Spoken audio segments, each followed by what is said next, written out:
नमस्कार दोस्तों, कैसे हो आप सभी लोग। आशा करते हैं आप सभी लोग अच्छे होंगे और पढ़ाई में अपने अच्छे से लगे हुए होंगे। तो दोस्तों देखिए, आज 22 तारीख हो चुकी है और आप लोगों का 1 से 2 दिन में जो सिटी इंटीमेशन है दिखा दिया जाएगा।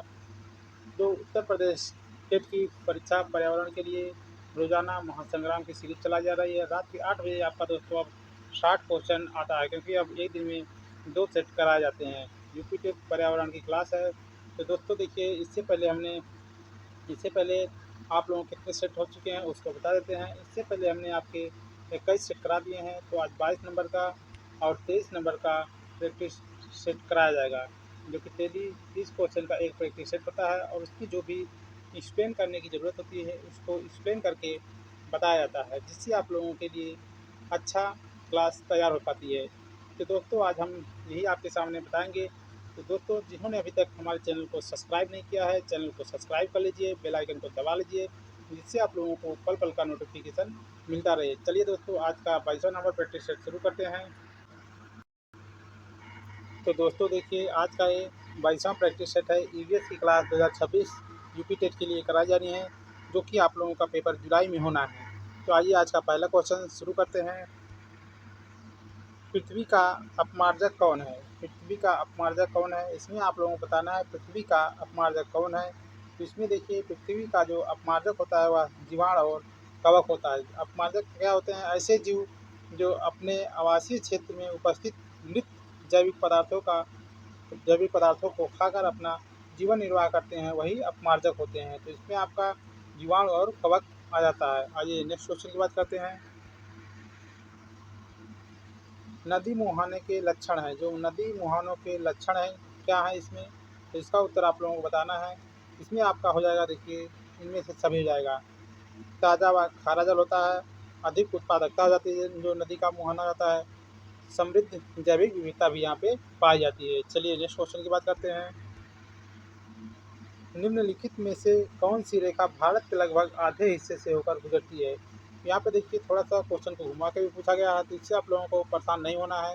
क्वेश्चन एकदम आसान सा है दोस्तों। भारत के लगभग आधे से कौन सी रेखा होकर गुजरती है? तो आपकी कर्क रेखा होकर गुजरती है। 23.5 अंश जो उत्तरी अक्षांश होती है, आपकी कर्क रेखा होती है। यही रेखा आपके भारत के बीचों बीच से होकर लगभग गुजरती है। तो आप लोगों को बताया गया है, जो कर्क रेखा है भारत के कितने राज्यों से होकर गुजरती है? कुल 8 राज्यों से होकर गुजरती है। तो आपको ये भी दिखा देते हैं दोस्तों, कैसे देखिए, थोड़ा सा मैप ड्रा करते हैं। मैप के माध्यम से आप लोगों को बताया भी गया है। आपका सबसे पहले गुजरात राज्य में, गुजरात से आपका राजस्थान, राजस्थान से एमपी, छत्तीसगढ़, झारखंड और पश्चिम बंगाल होते हुए त्रिपुरा, मिजोरम तक 8 राज्यों से होकर यह गुजरती है। तो इस प्रकार दोस्तों आप इस लोगों को याद कर लेंगे। चलिए नेक्स्ट क्वेश्चन की बात करते हैं। वातावरण की सबसे गर्म परत कौन सी होती है? वातावरण की सबसे गर्म परत कौन सी होती है, इसके बारे में आप लोग बताएंगे दोस्तों। सबसे गर्म परत कौन सी होती है? चलिए दोस्तों, यहाँ पे देखिए, जो थर्मोस्फीयर जाती है, कौन सी? थर्मोस्फीयर जो होती है, यह सबसे गर्म परत होती है। चलिए नेक्स्ट क्वेश्चन पे बात करते हैं। परत के बारे में आप लोगों को बता दिए हैं कई बार दोस्तों। काली मिट्टी को और किस नाम से जाना जाता है? काली मिट्टी को और किस नाम से जाना जाता है? इस क्वेश्चन को एक दिन आप लोग कमेंट के माध्यम से पूछे थे। देखिए क्वेश्चन फिर से आ गया है। तो काली मिट्टी को दोस्तों रेंगुर मिट्टी के नाम से जाना जाता है। किस मिट्टी के नाम से? रेंगुर मिट्टी के नाम से जाना जाता है। जो रेंगुर मिट्टी होती है या काली मिट्टी होती है, देखिए इसमें आपका कपास की खेती, देखिए कॉटन कपास की खेती के लिए बहुत ही उपयुक्त मानी जाती है। यह मुख्यतः आपके महाराष्ट्र, गुजरात और मध्य प्रदेश राज्यों में पाई जाती है। आपको देखिए, अगर पूछ लेगा भारत में सबसे ज़्यादा विस्तृत कौन सी मिट्टी है, तो आपकी कछारी मिट्टी या जलोढ़ मिट्टी कह सकते हैं। कौन सी? कछारी मिट्टी या जलोढ़ मिट्टी। जलोढ़ मिट्टी 2 भागों में बटी होती है, एक खादर मिट्टी हो जाती है, एक बंगर मिट्टी हो जाती है। चलिए नेक्स्ट क्वेश्चन की बात करते हैं। मानसूनी वन पाए जाते हैं जहाँ वर्षा होती है। कितने सेंटीमीटर की वर्षा जहाँ पे होती है वहाँ पे मानसूनी वन पाए जाते हैं। देखिए दोस्तों, जो मानसूनी वन पाए जाते हैं जहाँ पर 70 सेंटीमीटर से लेकर 200 सेंटीमीटर वर्षा होती है, वहाँ पे मानसूनी वन पाए जाते हैं। चलिए नेक्स्ट क्वेश्चन की बात करते हैं। जो मानसूनी वन होते हैं दोस्तों, इसमें आपका साल हो गया, सागौन हो गया, आबनूस हो गया, शीशम हो गया, चंदन हो गया, ये सब मानसूनी वन में आते हैं। आइए नेक्स्ट क्वेश्चन की बात करते हैं। निम्नलिखित में से किसमें सर्वाधिक जैव विविधता पाई जाती है? सबसे अधिक जैव विविधता किसमें पाई जाती है? तो आप लोग बताएंगे दोस्तों सबसे अधिक जैव विविधता किसमें पाई जाती है? तो उष्णकटिबंधीय सदाबहार वर्षा वन वायोम में, उष्णकटिबंधीय सदाबहार वर्षा वनों के वायोम में सबसे अधिक जैव विविधता पाई जाती है। आइए थोड़ा सा बात करते हैं, आप लोगों को बताते हैं। देखिए जो ये आपका ग्लोब होता है, ये उत्तरी ध्रुव होता है, ये दक्षिणी ध्रुव होते हैं, ये भूमध्य रेखा होती है। भूमध्य रेखा के आसपास जो ये क्षेत्र होता है 10 डिग्री अक्षांश, यहाँ पे सबसे अधिक जैव विविधता पाई जाती है। जैसे भूमध्य रेखा से ध्रुवों की ओर जाया जाता है तो आपकी जैव विविधता का मान घटता है। ऐसे ही पर्वतों पर देखेंगे, हिमालय पर्वत की बात करेंगे, जैसे ही ऊपर आप लोग जाएंगे वहाँ पे भी जैव विविधता का मान घटता है। चलिए नेक्स्ट क्वेश्चन की बात करते हैं। मानवीय गतिविधियाँ जो पृथ्वी पर जलवायु परिवर्तन के लिए जिम्मेदार हैं, जो मानवीय गतिविधियाँ हैं पृथ्वी पर जलवायु परिवर्तन के लिए जिम्मेदार हैं, तो आप बताएंगे वनों को जलाना, कृषि क्रियाकलाप, एयर एरोसोल केन का उपयोग, तो इसमें से सभी हो जाएगा। क्या हो जाएगा? इसमें से सभी हो जाएगा। आइए नेक्स्ट क्वेश्चन की बात करते हैं। पंडित दीनदयाल उपाध्याय पशु चिकित्सक विश्वविद्यालय कहाँ पे है? उत्तर प्रदेश स्पेशल का एक क्वेश्चन है। पंडित दीनदयाल उपाध्याय पशु चिकित्सक विश्वविद्यालय कहाँ पे स्थित है? तो आप लोगों को बताना दोस्तों, इसका ऑप्शन हो जाएगा मथुरा। कहाँ पे हो जाएगा? मथुरा। यहाँ पे देखिए रिफाइनरी कंपनी भी है मथुरा की। चलिए नेक्स्ट क्वेश्चन की बात करते हैं। बरेली में देखिए, बरेली झुमका के लिए प्रसिद्ध है आपका, यहाँ से बांस बरेली भी आपका। झांसी में एक क्या है आपका कृषि विश्वविद्यालय, क्या है? कृषि विश्वविद्यालय। झांसी एक ऐसा जिला है केवल ललितपुर को टच करता है, ललितपुर से टच होता है। ललितपुर एक ऐसा जिला है जो केवल झांसी से टच करता है दोस्तों। चलिए नेक्स्ट क्वेश्चन की बात करते हैं। शेरशाह सूरी का मकबरा कहाँ स्थित है? शेरशाह सूरी का मकबरा बताना है कहाँ स्थित है। तो शेरशाह सूरी का मकबरा आपके सासाराम में स्थित है। कहाँ पे? सासाराम में शेर सूरी का मकबरा है। आइए नेक्स्ट क्वेश्चन की बात करते हैं। निम्न में से कौन सा ऊर्जा का स्रोत कभी पर्यावरणीय प्रदूषण नहीं करता है? तो पर्यावरणीय प्रदूषण निम्न में से कौन सा ऊर्जा का स्रोत है जो नहीं करता है? तो बताएंगे दोस्तों, सौर ऊर्जा जो है, सौर ऊर्जा आपका पर्यावरणीय प्रदूषण नहीं करता है। नाभिकीय ऊर्जा, कोयला, पेट्रोलियम सब करते हैं। चलिए next question. Amrabad tiger reserve किस राज्य में है? जो अमराबाद टाइगर रिजर्व है इसको बताना है किस राज्य में स्थित है। तो आप लोग बताएंगे। यह देखिए आपके तेलंगाना राज्य में स्थित है। तेलंगाना राज्य में अगर वर्तमान समय पूछ ले तो कितने टाइगर रिजर्व हैं? तो कुल 58 टाइगर रिजर्व हैं। सबसे अधिक आपके मध्य प्रदेश में 58वां टाइगर रिजर्व माधवगढ़ आपका मध्य प्रदेश का है। चलिए नेक्स्ट क्वेश्चन की बात करते हैं। भिंडी में पाया जाता है, भिंडी में क्या पाया जाता है आपको बताना है। तो भिंडी में देखिए इनमें से सभी पाए जाते हैं। फास्फोरस पाया जाता है, विटामिन सी पाया जाता है और विटामिन ए पाया जाता है। आइए देखिए विटामिन, जो विटामिन होते हैं दो प्रकार के होते हैं, एक जल में घुलनशील होता है, एक वसा में घुलनशील होता है। जो जल में होता है बी और सी होता है, वसा में घुलनशील जो होता है ए डी ई के हो जाता है। तो आप लोग इसको भी याद कर सकते हैं। तो विटामिन की खोज किसके द्वारा की गई थी? विटामिन की खोज फंक के द्वारा की गई थी। किसके द्वारा? फंक के द्वारा की गई थी। चलिए नेक्स्ट क्वेश्चन की बात करते हैं। निम्नलिखित में से कौन सा अलग समूह से संबंधित है? कौन सा अलग समूह से संबंधित है?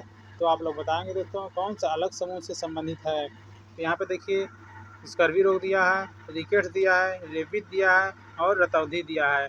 तो यहाँ पे देखिए रेबीज जो है ये अलग है और सभी जो रोग हैं ये विटामिन की कमी से होने वाले हैं। स्कर्वी रोग देखिए विटामिन सी की कमी से होता है, रिकेट्स रोग जो आपका विटामिन डी की कमी से होता है, रतौंधी रोग आपका विटामिन ए की कमी से होता है, जबकि रेबीज जो होता है कुत्तों के काटने से होता है। बाकी अभी आप लोगों को विटामिन के बारे में बता दिया गया है। आइए नेक्स्ट क्वेश्चन। अलीगढ़ आंदोलन किसके द्वारा शुरू किया गया था? जो अलीगढ़ आंदोलन था वह किसके द्वारा शुरू किया गया था? ये भी देखिए उत्तर प्रदेश स्पेशल का ही क्वेश्चन है। तो सैयद अहमद खान के द्वारा शुरू किया गया था। किसके द्वारा? सैयद अहमद खान के द्वारा शुरू किया गया था। इस आंदोलन के संस्थापक थे सर सैयद अहमद खान। चलिए नेक्स्ट क्वेश्चन।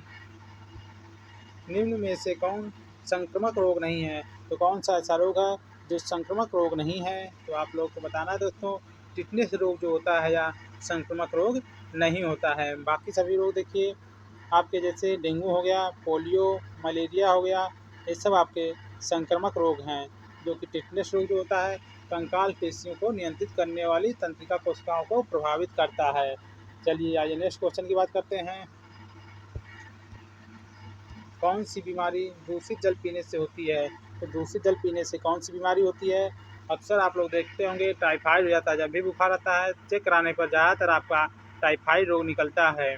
इसमें देखिए आंत्र का बुखार या अंत्र का बुखार इसे कहा जाता है, जो कि दूषित जल पीने से होता है। चलिए नेक्स्ट क्वेश्चन की बात करते हैं। रक्तचाप मापने के उपकरण का क्या नाम होता है? रक्तचाप मापने का उपकरण क्या है? आप लोगों को बताना है। इसमें से क्या हो जाएगा? रक्तचाप जो मापा जाता है स्फिग्नोमैनोमीटर हो जाता है। क्या होता है? स्फिग्नोमैनोमीटर हो जाता है। तो थर्मोमीटर क्या मापता है? थर्मोमीटर आपका शरीर का तापमान मापता है। शरीर का तापमान मापा जाता है। ईसीजी क्या होता है? ईसीजी इलेक्ट्रोकार्डियोग्राफ जो होता है, ईसीजी दिल की धड़कन को पता लगाने के लिए किया जाता है। जो दिल के जुड़े अंगों को और उनके रोगों को पता कराने के लिए ईसीजी किया जाता है। देखते होंगे सभी डॉक्टर लिटा के अलग अलग चिपका देते हैं, वही ईसीजी एक ग्राफ की तरह निकलता है, वही ईसीजी होता है। स्टेथोस्कोप आप लोग देखते होंगे, जो डॉक्टर लोग कान में आला लगाए रहते हैं, आला जिसको बोला जाता है, वही स्टेथोस्कोप होता है। हृदय तथा फेफड़ों की आवाज़ सुनने के लिए इसका प्रयोग किया जाता है। आइए नेक्स्ट क्वेश्चन की बात करते हैं। भारतीय संविधान से है। भारतीय संविधान द्वारा उपलब्ध किए गए मूलभूत अधिकारों का मुख्य उद्देश्य क्या है? भारतीय संविधान द्वारा उपलब्ध किए गए मूल अधिकारों का मुख्य उद्देश्य क्या है? तो यहाँ पे देखिए इसका हो जाएगा ऑप्शन डी, नागरिक के व्यक्तित्व का सर्वांगीण विकास। सर्वांगीण विकास। तो आपके मूल अधिकार के बारे में बताए थे, आज भी बता देते हैं। मूल अधिकार आपके भाग 3 में किसमें है? भाग 3 में किस देश से लिया गया है? तो अमेरिका से लिया गया, यूएसए से लिया गया है। अगर इसका वर्णन किस अनुच्छेद से किस अनुच्छेद तक है, तो आप इसको भी याद करेंगे। 12 से आपका 35 इसके बीच में वर्णन किया गया, 35। तो दोस्तों वर्तमान समय में कुल कितने मूल अधिकार हैं? तो कुल मूल अधिकार आपके 6 हैं दोस्तों। कितने हैं? 6 हैं। मूल संविधान में कितने थे? मूल संविधान में कितने थे? संविधान में कितने थे? तो आप लोग बताएंगे कितने थे? 7 थे। इसको भी पूछ लेता है, 7 थे। तो कौन सा निकाल दिया गया है? तो जो संपत्ति का अधिकार था उसको निकाल कर 300 का भाग 12 में रख दिया गया है। भाग 12 में रख दिया गया है। साथ में दोस्तों इसको भी आप लोग याद करते चलेंगे, क्योंकि इसको भी पूछा जा सकता है। चलिए अनुच्छेद 32 जो है, अनुच्छेद 32 थोड़ा सा याद कर लीजिए। अनुच्छेद 32 भीमराव अम्बेडकर ने इसको हृदय और आत्मा कहा है। क्या कहा? हृदय और आत्मा कहा है। आइए नेक्स्ट क्वेश्चन की बात करते हैं। बुद्ध का जन्म स्थान है। महात्मा बुद्ध का जन्म कहाँ हुआ था? तो आप लोगों को बताना है। बुद्ध का जन्म लुम्बिनी में हुआ था। कहाँ? लुम्बिनी नेपाल। लुम्बिनी नेपाल में पड़ता है। बुद्ध का जन्म कहाँ हुआ? लुम्बिनी नेपाल में हुआ था। बुद्ध के बचपन का नाम क्या था? सिद्धार्थ था। ये भी आप लोगों को याद कर लेना। बुद्ध के बचपन का नाम क्या था? सिद्धार्थ था। क्या था? सिद्धार्थ। इनके पिता का नाम पूछा जाता है। तो इनके पिता जो थे शाक्य गणराज्य कपिलवस्तु के शासक थे। जो बुद्ध के पिता थे शाक्य गणराज्य कपिलवस्तु के शासक थे। इनके पिता का नाम पूछा था। पिता का नाम शुद्धोधन था। पिता का क्या नाम था? शुद्धोधन। तो सिद्धार्थ इनके बचपन का नाम होता है और इनके पिता का नाम शुद्धोधन होता है। शुद्धोधन, ये भी याद करना है। माता का नाम क्या था? तो देखिए बुद्ध के बारे में आ गया, सब बता देते हैं आप लोगों को। सॉरी दोस्तों, माता का नाम माता का नाम माता का नाम आपका था यहाँ पे महामाया होता है। क्या होता है? महामाया। महामाया। तो दोस्तों इस प्रकार आप लोग याद कर सकते हैं महात्मा बुद्ध के बारे में। इतना सब आप जानकारी रखेंगे। आइए नेक्स्ट क्वेश्चन की बात करते हैं। भारत में अंतर्राज्यीय परिषद का अध्यक्ष कौन होता है? भारत में अंतर्राज्यीय परिषद का अध्यक्ष कौन होता है? इसको आप लोगों को बताना है। भारत में जो अंतर्राज्यीय परिषद होता है उसका अध्यक्ष प्रधानमंत्री होता है। इसका पूछा जाता है किस अनुच्छेद में इसका वर्णन किया गया है? तो अनुच्छेद में आपका 263। कौन सा? 263 में अंतर्राज्यीय परिषद का वर्णन किया गया है। इसमें अंतर्राज्यीय परिषद का वर्णन आपके 263 में किया गया है। चलिए नेक्स्ट क्वेश्चन की बात करते हैं। भारतीय संसद द्वारा जैव विविधता अधिनियम कब पारित किया गया? भारतीय संसद द्वारा जैव विविधता अधिनियम कब पारित किया गया? यहाँ पे पूछा जा रहा है कब पारित किया गया। तो देखिए 11 दिसंबर 2002 को भारतीय संसद द्वारा जैव विविधता अधिनियम पारित किया गया था। आइए नेक्स्ट क्वेश्चन की बात करते हैं। पर्यावरण के अंतर्गत आते हैं। पर्यावरण के अंतर्गत क्या क्या आते हैं? तो इसमें देखिए आपके उपयुक्त सभी आते हैं। पेड़ पौधे, जीव जंतु, रिश्ते नाते, संस्कृति आती है, मकान, सड़कें, पूजा स्थल। तो इसमें से ऑप्शन डी हो जाएगा। पर्यावरण के अंतर्गत सभी आते हैं। चलिए नेक्स्ट क्वेश्चन की बात करते हैं। प्रकाश संश्लेषण की क्रिया में हरे पौधे द्वारा बाहर निकालने वाली गैस, प्रकाश संश्लेषण की जो क्रिया होती है, पौधे कौन सी गैस को निकालते हैं, तो आप लोगों को सभी को अब तो ये याद ही हो गया होगा। तो कार्बन डाइऑक्साइड पौधे लेते हैं और आपकी ऑक्सीजन O2 बाहर रिलीज करते हैं, जिससे हम ऑक्सीजन को ग्रहण करते हैं।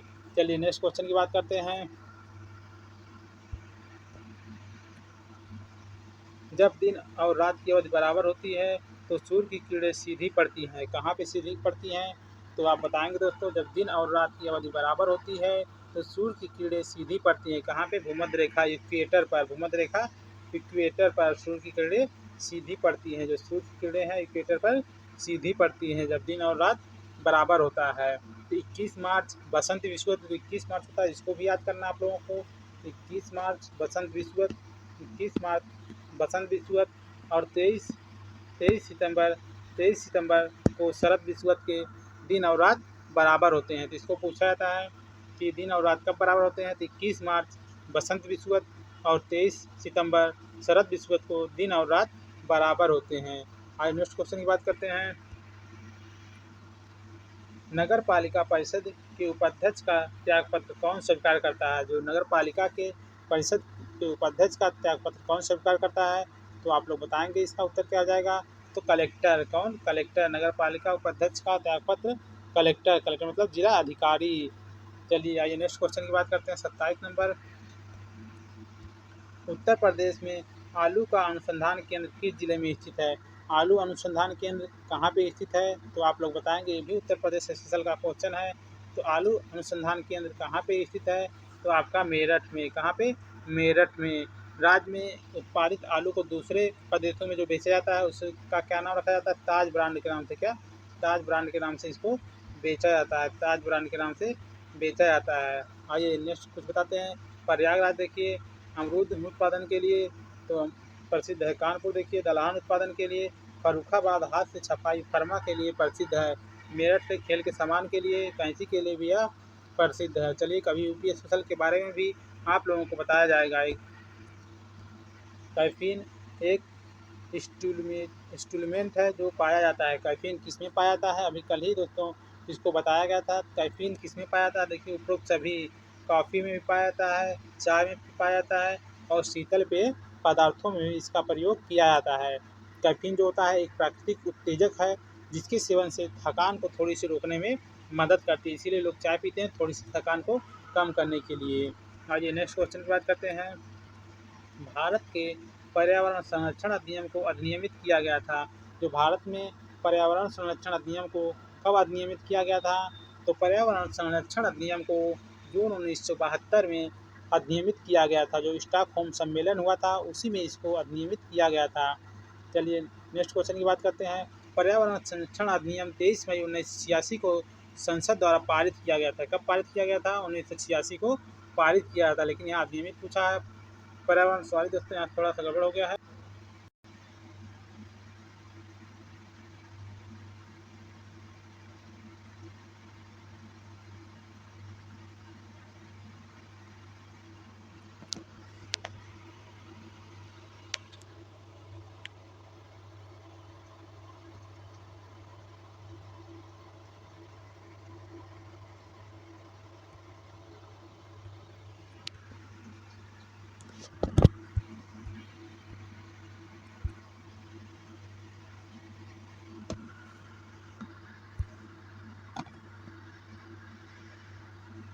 आइए दोस्तों देखिए आज का 23वां प्रैक्टिस सेट आप लोगों के लिए आ चुका है।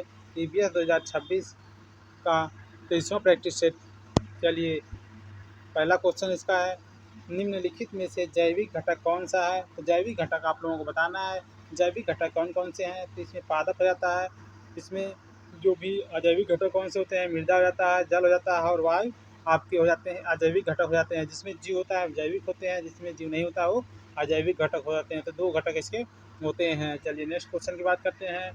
खाद्य श्रृंखला से, खाद्य श्रृंखला द्वारा घातक रसायनों की निरंतर बढ़ती मात्रा क्या कहलाती है। अच्छा क्वेश्चन है दोस्तों, इसको भी पूछे जाने वाला बहुत बार क्वेश्चन है। तो इसको आप लोग बताएंगे क्या होगा इसका, तो जैव सांद्रण हो जाएगा। क्या हो जाएगा, जैव सांद्रण हो जाएगा। चलिए नेक्स्ट क्वेश्चन की बात करते हैं। नेक्स्ट क्वेश्चन है दोस्तों, निम्नलिखित में से कौन सी भारत के लगभग आधे हिस्से से होकर गुजरती है। अभी अभी 22 नंबर में एक क्वेश्चन आया था प्रैक्टिस सेट में, तो इसको आप लोग आराम से बता सकते हैं दोस्तों। क्या हो जाएगी, करके देखा हो जाएगी। इसके बारे में पूरा बता दिए थे। 23.5 अंश आप लोग देख सकते हैं मैप के द्वारा। 23.5 अंश देखिए गुजरात, MP आपका गुजरात, यहाँ देखिए थोड़ा सा राजस्थान में भी टच हो रहा है। इसके बाद MP, इसके बाद आपका छत्तीसगढ़, उसके बाद देखिए झारखंड में थोड़ा टच हो रहा है। उसके बाद आप लोग देखेंगे वेस्ट बंगाल बाद देखिए बांग्लादेश, तो हमें यहाँ राज्य पूछ रहा है। इसके बाद आपका त्रिपुरा हो जाता है, और यहाँ पे देखिए लटकता हुआ मिजोरम। तो इस प्रकार कुल 8 राज्यों से होकर आपकी कर्क रेखा गुजरती है। यहीं पे अगर आपको भारत की मानक समय रेखा पूछ लेता है, तो मानक समय रेखा कुल 5 राज्यों से होकर गुजरती है। कितने राज्यों से? 5 राज्यों से होकर गुजरती है। तो यूपी हो जाता है, MP हो जाता है, छत्तीसगढ़, आंध्र प्रदेश और उड़ीसा हो जाती है। इसको भी आप लोग साथ में याद रखेंगे, कहीं भी आ सकता है। आइए नेक्स्ट क्वेश्चन की बात करते हैं। पृथ्वी से भेजी जाने वाली रेडियो तरंगें वायुमंडल की किस परत द्वारा पृथ्वी पर वापस लौट आती हैं? तो इसको आप लोगों को बताना है कि पृथ्वी से भेजी जाने वाली जो रेडियो तरंगें होती हैं वायुमंडल के किस परत से टकराकर पृथ्वी पर पुनः वापस लौट आती हैं। तो देखिए आयनोस्फीयर, जितनी भी आयनिक घटनाएं होती हैं रेडियो संबंधित, वह आपके आयन मंडल में होती हैं। कहाँ पे? आयन मंडल में होती हैं। तो आइए नेक्स्ट क्वेश्चन की बात करते हैं दोस्तों। आपका इसे तो यहाँ पे दोस्तों आप लोग देख सकते हैं 5वां क्वेश्चन, पेड़ों की कतारों के बीच में फसल उगाने को क्या कहते हैं? जो पेड़ लगे होते हैं उनके बीच जो फसल उगाया जाता है उसको क्या कहा जाता है? उसी में इसको बताना है। त्योंगा कृषि कहा जाता है। क्या कहा जाता है? त्योंगा कृषि कहा जाता है। तो इसमें देखिए, यह जो त्योंगा शब्द है यह बर्मी शब्द है। क्या है? बर्मी शब्द है। त्योंगा शब्द बर्मी शब्द है, जिसका अर्थ होता है पहाड़ों पर खेती करना। इसकी खेती सबसे पहले 1890 में की गई थी। यह कृषि जो देखिए की जाती है पहाड़ी इलाकों में, अक्सर यह खेती देखी जाती है। झूमिंग कृषि क्या होती है? झूमिंग कृषि के बारे में आप लोगों को एक बार बता दें। जो झूमिंग कृषि होती है, आपके जंगलों को काट दिया जाता है, जंगल होते हैं जंगलों को काट दिया जाता है, फिर उसको जला दिया जाता है, जंगलों काट के जला दिया जाता है, जिससे वहाँ की मिट्टी जो होती है उर्वरक हो जाती है। वहाँ पे 4 से 5 साल कृषि की जाती है, फिर वहाँ से चले जाते हैं। इस कृषि को, झूमिंग कृषि को स्थानांतरित कृषि भी कहा जाता है। जो पूर्वोत्तर भारत के राज्य होते हैं वहाँ पे ऐसी कृषि देखने को मिलती है। आइए नेक्स्ट क्वेश्चन की बात करते हैं। भारत और पाकिस्तान के बीच की सीमा रेखा को क्या कहा जाता है? जो भारत और पाकिस्तान के बीच की सीमा रेखा होती है तो उसको क्या कहा जाता है? तो इससे पहले जो भूगोल का थोड़ा सा क्वेश्चन बताया था उसमें बताया गया था कि रेड क्लिफ जो रेखा होती है भारत और पाकिस्तान के बीच की यह रेखा होती है। यह रेखा कब अस्तित्व में आई थी? तो 17 अगस्त, आप लोग याद कर लीजिएंगे अगर पूछा जाएगा अंदर, 17 अगस्त 1947, 17 अगस्त 1947 में यहाँ अस्तित्व में आई थी। यदि यहाँ पे मैकमोहन रेखा के बारे में पूछा जाता है, मैकमोहन रेखा जो है चीन के बीच भारत और चीन के बीच सीमा रेखा निर्धारित करती है। और मैगिनॉट रेखा के बारे में पूछा जाए, मैगिनॉट जो होती है फ्रांस और जर्मनी के बीच, इसको भी पूछा था, फ्रांस और जर्मनी के बीच है। जो सर्किल पूछा जाता है, जो गुजरात में आपका पूर्व भारत का पश्चिमी बिंदु होता है सर्किल। चिपको आंदोलन के प्रेरता कौन है? जो चिपको आंदोलन हुआ था उसके प्रेरता कौन है? तो आप लोगों को बताना है चिपको आंदोलन के प्रेरता कौन है। तो आप लोग दोस्तों बताएंगे चिपको आंदोलन के प्रेरणता कौन है?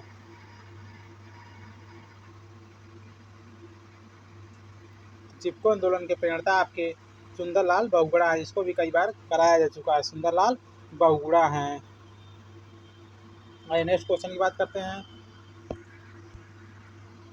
वर्ष 1984 में भोपाल गैस त्रासदी निम्न में से किस गैस के रिसाव के कारण हुई?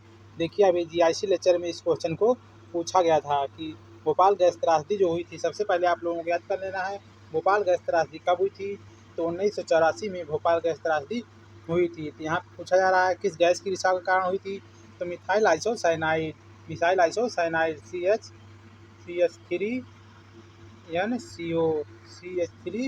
CH3NCO के रिसाव के कारण यह हुई थी। जो कार्बाइड कारखाना था उसी में यह गैस रिसाव हुई थी। बहुत लोगों की इसमें मृत्यु हो गई थी, लगभग 2-2.5 हज़ार लोग इसमें मारे गए थे। नेक्स्ट क्वेश्चन की बात करते हैं। ओजोन परत सूर्य से आने वाली किन किरणों को रोकती है? जो ओजोन परत होती है सूर्य से आने वाली किन किरणों को रोकती है? तो इसको भी कई बार दोस्तों करा दिया गया क्वेश्चन है। जो पराबैंगनी किरण होती है, अल्ट्रावायलेट रेज होती है, उन्हीं किरणों को ओजोन परत जो कि रोकती है। तो आपका ओजोन परत संरक्षण दिवस कब मनाया जाता है? 16 सितंबर को मनाया जाता है। इसको भी याद करिए, आयोग का बहुत ही फेवरेट क्वेश्चन है पर्यावरण से दोस्तों।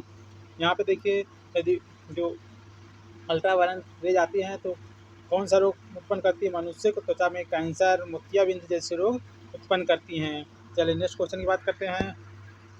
कौन सी गैस ग्लोबल वार्मिंग के लिए उत्तरदायी है? इसको भी कई बार आप लोगों को रटा जाएगा दोस्तों 50 क्वेश्चन कराते कराते। कौन सी गैस ग्लोबल वार्मिंग के लिए उत्तरदायी है? तो आपकी ग्लोबल वार्मिंग के लिए उत्तरदायी कार्बन डाइऑक्साइड CO2 हो जाती है। आइए नेक्स्ट क्वेश्चन की बात करते हैं। आपका भूतापी ऊर्जा किस प्रकार का संसाधन है? जो भूतापी ऊर्जा है किस प्रकार का संसाधन है? तो ये आपका हो जाएगा अपारंपरिक नवीनकृत ऊर्जा हो जाती है। अपारंपरिक नवीनकृत ऊर्जा हो जाती है। जो भूतापी ऊर्जा होती है दोस्तों, भारत के किन किन भागों में यह है? आपके हिमाचल प्रदेश में, लद्दाख में तथा तातापानी जो झारखंड है वहाँ पे भूतापी ऊर्जा का उत्पादन होता है। आइए नेक्स्ट क्वेश्चन की बात करते हैं। यहाँ पे देखिए, कौन सा उद्यान बांग्लादेश के साथ भी अपनी सीमा को साझा करता है? तो भारत का कौन सा ऐसा राष्ट्रीय उद्यान है जो बांग्लादेश के साथ भी अपनी सीमा साझा करता है? तो सुंदरवन राष्ट्रीय उद्यान। सुंदरवन राष्ट्रीय उद्यान कहाँ पे है? तो सुंदरवन राष्ट्रीय उद्यान आप लोगों को कई बार बताए हैं, सुंदर है पश्चिम बंगाल, तो पश्चिम बंगाल में है। या जो सुंदरवन राष्ट्रीय उद्यान है या रॉयल बंगाल टाइगर का सबसे बड़ा क्षेत्र है। यहाँ पे मैंग्रोव वन भी पाए जाते हैं पश्चिम बंगाल में। कंचनजंगा आपका कहाँ है? असम में है।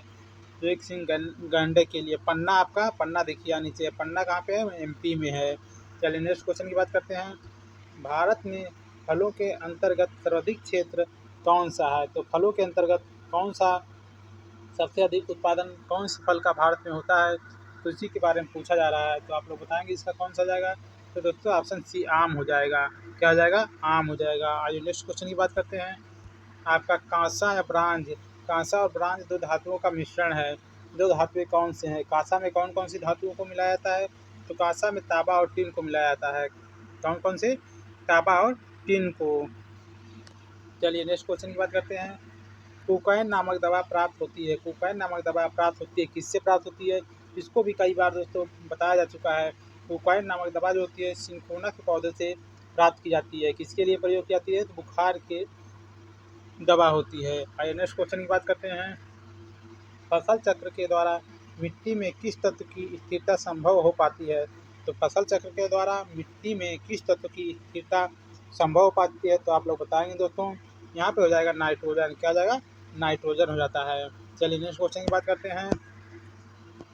इनमें से कौन द्विबीजपत्री पौधा है? द्विबीजपत्री पौधा कौन सा है? आप लोग बताएंगे। द्विबीजपत्री पौधा कौन सा है? तो आपका सरसों हो जाता है। द्विबीजपत्री का मतलब होता है, जैसे बीज होता है दो फलों में से टूट जाता है ना, ऐसे यहाँ से देखिए ऐसे निकलता है आपका, ऐसे इसमें आपका द्विबीजपत्री हो जाता है। जैसे आपका मटर हो जाता है, मटर भी द्विबीजपत्री होता है। और आपका चना भी होता है द्विबीजपत्री। तो जिसमें दो बीज तोड़ने पर निकलते हैं, फट जाते हैं बीचों बीच, द्विबीजपत्री होते हैं। चलिए नेक्स्ट क्वेश्चन, अरहर भी हो जाती है। आइए नेक्स्ट क्वेश्चन की बात करते हैं। वर्षा मापने के यंत्र को क्या कहा जाता है? जो वर्षा मापता है उस यंत्र को क्या कहा जाता है? तो आप लोग बताएंगे। हाइटोमीटर। क्या होता है? हाइटोमीटर हो जाता है। रेन गेज जिसको बोला था, रेन गेज लिख के आएगा तभी कहेंगे रेन गेज। रेन गेज हो जाता है या हाइटोमीटर। देखिए हाइटोमीटर अक्सर नहीं दिया जाता तो याद कर लेंगे, हाइटोमीटर या रेन गेज हो जाता है। हाइग्रोमीटर क्या होता है? आर्द्रता मापने के लिए, जो वायुमंडल की आर्द्रता होती है उसको मापने के लिए आपका हाइग्रोमीटर का प्रयोग किया जाता है। गैल्वेनोमीटर जो होता है बिजली की जो होती है उसको मापने के लिए गैल्वेनोमीटर लगाया जाता है, उसको मापने के लिए इसका प्रयोग किया जाता है। आइए नेक्स्ट क्वेश्चन। भारत सरकार ने किस वर्ष द्वितीय पिछड़ा वर्ग आयोग नियुक्त किया था? द्वितीय पिछड़ा वर्ग आयोग कब नियुक्त किया गया था? इसी के बारे में पूछ रहा है। द्वितीय पिछड़ा वर्ग आयोग 1979 में गठन किया गया था। चलिए दोस्तों नेक्स्ट क्वेश्चन की बात करते हैं। जो मंडल कमीशन आया था, मंडल कमीशन ने अपनी रिपोर्ट कब दी थी? तो 31 दिसंबर 1980 को दी थी। कब दी थी? 1980 को अपनी रिपोर्ट दी थी। इसी में मंडल कमीशन के द्वारा OBC की जो 27% का आरक्षण है तभी से मिलने लगा, मंडल कमीशन के द्वारा ही। आइए नेक्स्ट क्वेश्चन की बात करते हैं। कोणार्क मंदिर अवस्थित है। जो कोणार्क मंदिर अवस्थित है, सूर्य कोणार्क मंदिर कहाँ स्थित है? सूर्य भगवान के लिए समर्पित यह मंदिर है। तो कहाँ पे स्थित है? तो उड़ीसा में। कहाँ पे?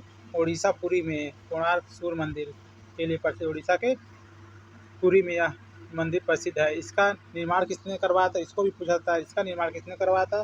गंग वंश का, जो गंग वंश का शासक था नरसिंहदेव था, नरसिंहदेव ने करवाया था। इसको देखिए यूनेस्को की विश्व धरोहर सूची में चिन्हित किया गया है। भगवान शिव को समर्पित है। इसको लिए एक और बता देते हैं, इसे ब्लैक पैगोडा कहा जाता है। क्या कहता है? ब्लैक पैगोडा कहा जाता है। इसको भी कई बार क्वेश्चन रेलवे में भी पूछा जाता है, ब्लैक पैगोडा कहा जाता है, तो आप लोग इसको भी याद करेंगे। ब्लैक पैगोडा कहा जाता है, किसको कहा जाता है? कोणार्क के सूर्य मंदिर को, जो आपके उड़ीसा राज्य में स्थित है। चलिए नेक्स्ट क्वेश्चन की बात करते हैं। किसे अपने कर्तव्यों के पालन के लिए भारत के राज्य क्षेत्र के सभी न्यायालयों में सुनवाई करने का अधिकार होगा? तो किसको अधिकार होगा? देखिए, आज घुमा के क्वेश्चन को पूछा गया है। किसे अपने कर्तव्यों के पालन के लिए भारत के राज्य क्षेत्रों के सभी न्यायालयों में सुनवाई का अधिकार है? इससे पहले आप लोगों को बता दें दोस्तों, इसका आपका हो जाएगा भारत का महान न्यायवादी। भारत के महान न्यायवादी के बारे में आप लोगों को बता दें किस अनुच्छेद में इसका वर्णन किया गया है। तो अनुच्छेद 76 में भारत के महान न्यायवादी का वर्णन किया गया है। जो भारत का प्रथम विधि अधिकारी कौन होता है? तो यही भारत का महान न्यायवादी होता है। चलिए देखो दोस्तों, यह किसी भी जो सभी में भाग ले सकता है, लेकिन आपका वोट देने का अधिकार नहीं हो सकता। इधर संसद की कार्रवाई में भाग ले सकता है, राज्यसभा की कार्रवाई में भाग ले सकता है, लेकिन इसको वोट देने का अधिकार नहीं होता है। आइए नेक्स्ट क्वेश्चन की बात करते हैं। निम्नलिखित में से कौन सी कृषि करने की प्रक्रिया पर्यावरण संरक्षण में सहायक है? तो आप लोगों को बताना है कौन सी पर्यावरण में सहायक है। तो आपकी जैविक कृषि जो होती है, जैविक कृषि पर्यावरण में बहुत ही सहायक होती है। चलिए नेक्स्ट क्वेश्चन की बात करते हैं। शारदा एक्ट किससे संबंधित? शारदा एक्ट भी बहुत ही इंपॉर्टेंट क्वेश्चन। शारदा एक्ट आपका जो बाल विवाह से संबंधित है। किससे है? बाल विवाह से संबंधित है। किससे? बाल विवाह। शारदा एक्ट में कहा गया था, जो लॉर्ड इरविन के समय में आया था। शारदा एक्ट कब आया था? लॉर्ड इरविन के समय में 1929 में शारदा एक्ट आया था। इसमें कहा गया था, जो लड़की की जो विवाह की आयु निर्धारित की गई थी 14 वर्ष। कितनी? लड़की की 14 वर्ष। लड़कों की जो निर्धारित की गई थी 18 वर्ष निर्धारित की गई थी। इसको भी पूछा जाएगा शारदा एक्ट किससे संबंधित है? तो सॉरी दोस्तों, यहाँ देखिए निशान गलत लग गया है, तो बाल विवाह नहीं, यहाँ पे बाल विवाह हो जाएगा, ऑप्शन ए हो जाएगा। चलिए, जो दहेज प्रथा का अंत किसने किया था? दहेज प्रथा का विलियम बेंटिंक ने किया था। किसने? विलियम बेंटिंक ने। किसके प्रयास से? राजा राम मोहन राय के प्रयास से। अनिवार्य शिक्षा आपको बताई थे, मौलिक कर्तव्य में भी है, उसका और भी एक वर्णन। चलिए नेक्स्ट क्वेश्चन की बात करते हैं। चावल को पालिश करने पर कौन सा विटामिन नष्ट हो जाता है? जो चावल को पालिश कर दिया जाता है तो कौन सा विटामिन नष्ट हो जाता है? इसको भी एक दिन आया था क्वेश्चन दोस्तों, तो आपका थायमीन हो जाता है। क्या हो जाता है? थायमीन, B1 थायमीन हो जाता है। इसकी कमी से बेरी नामक रोग होता है। आइए नेक्स्ट क्वेश्चन की बात करते हैं। तीन ओर से समुद्र से घिरा हुआ स्थलीय भाग क्या कहलाता है? तीन ओर समुद्र से घिरा हुआ स्थलीय भाग क्या कहलाता है? इसे देखिए, तीन ओर समुद्र से घिरा हुआ स्थलीय भाग क्या कहलाता है? तो यह आपका प्रायद्वीप कहलाता है। क्या कहलाता है? प्रायद्वीपीय भारत। वही जो नीचे वाला क्षेत्र हमेशा आपको बताते हैं, प्रायद्वीपीय भारत। तीन ओर से घिरा हुआ जो होता है प्रायद्वीप होता है। चलिए 26 नंबर, विश्व जनसंख्या दिवस कब मनाया जाता है? विश्व जनसंख्या दिवस कब मनाया जाता है? तो आप लोगों को बताना है। विश्व जनसंख्या दिवस आपका 11 जुलाई को मनाया जाता है। और आपको 5 सितंबर को क्या मनाया जाता है? 5 सितंबर को शिक्षक दिवस मनाया जाता है। 15 अगस्त को आपको पता स्वतंत्रता दिवस। यहाँ पे 5 जून अगर देखते हैं, 5 जून को पर्यावरण दिवस मनाया जाता है। चलिए नेक्स्ट क्वेश्चन 27 नंबर, प्रसिद्ध गायत्री मंत्र निम्नलिखित में से किस वेद से संकलित किया गया है? तो गायत्री मंत्र किस वेद से संकलित किया गया है? तो आप लोगों को बताना है। तो आपका ऋग्वेद से। किस वेद से? ऋग्वेद से। किस वेद से? ऋग्वेद से। गायत्री मंत्र के रचयिता पूछा जाता है, विश्वामित्र द्वारा रचित है। या ऋग्वेद में तीसरे मंडल में सूर्य देवता सावित्री को समर्पित या गायत्री मंत्र का वर्णन किया गया है। इसमें कुल कितने मंडल है? ऋग्वेद में कुल 10 मंडल है। अगर सूक्त पूछ लेता है तो 1028 सूक्त हो जाते हैं। कितने? 1028 सूक्त हो जाते हैं। तो संगीत का जनक पूछा जाता है, सामवेद हो जाता है। कौन सा? सामवेद हो जाता है। चलिए नेक्स्ट क्वेश्चन की बात करते हैं। किस मनोवैज्ञानिक ने पर्यावरण पर विशेष महत्व दिया था? किस मनोवैज्ञानिक ने पर्यावरण पर विशेष महत्व दिया था? यहाँ पे होगा कार्ट लेविन ने। किसने? कार्ट लेविन ने। आइए नेक्स्ट क्वेश्चन की बात करते हैं। कपास के बीजों से रुई को अलग करने की प्रक्रिया क्या कहलाती है? जो कपास के बीज होते हैं उससे रुई को अलग किया जाता है, तो उसको प्रक्रिया को क्या कहते हैं? तो उसको कहते हैं ओटाई। क्या कहता है? ओटाई। इसको आप लोग याद कर लेंगे, नया क्वेश्चन जान लीजिए है। नेक्स्ट क्वेश्चन और लास्ट क्वेश्चन आज का, भारत का राष्ट्रीय खेल क्या है? तो जल्दबाजी नहीं करना दोस्तों। भारत का राष्ट्रीय खेल जल्दी में नहीं, क्रिकेट लगा दें, ये वो लगा दें, आराम से इसको लगाएंगे तो हॉकी हो जाता है। क्या होता है? हॉकी हो जाता है। तो दोस्तों इस प्रकार देखिए, आज भी आप लोगों को 60 क्वेश्चन की सीरीज थी, 30 करके आप लोगों को करा दी गई। इस प्रकार देखिए, जैसे 60 क्वेश्चन आप लोगों को तो ऐसे होते हैं, और जो हम अंदर बताते हैं उस हिसाब से एक दिन में आप लोगों को लगभग 120 क्वेश्चन को बता दिया जाता है और आप लोगों को बार बार क्वेश्चन आता है तो आप लोगों को अच्छे से तैयार हो जाएगा। तो दोस्तों इसी प्रकार आप लोगों का ये वीडियो समाप्त होता है। यदि वीडियो आप लोगों को अच्छा लगा होगा दोस्तों, वीडियो को लाइक किया करिए, चैनल को सब्सक्राइब किया करिए और कमेंट बॉक्स में अपना सुझाव ज़रूर दिया करिए दोस्तों। धन्यवाद दोस्तों।